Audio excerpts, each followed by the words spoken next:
butcher, panoorin nyo kung paano ko tiwain itong beef silver side sa beef eye round. Bali, unahin ko yung beef eye round.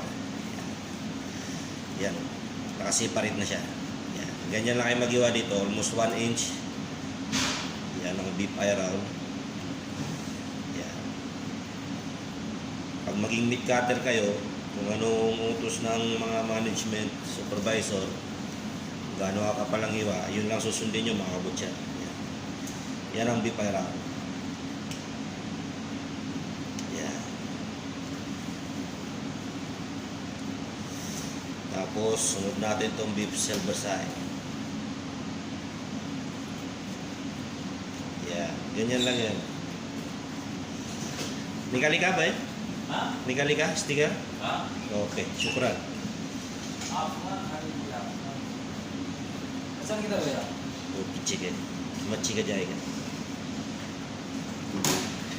Yan din naman ang hiwa ng beef silver side.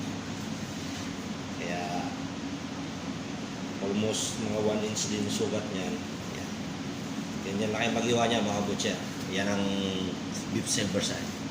Okay, kaya hanggang dito lang mga butcher. Sana may matutunan kayo. God bless.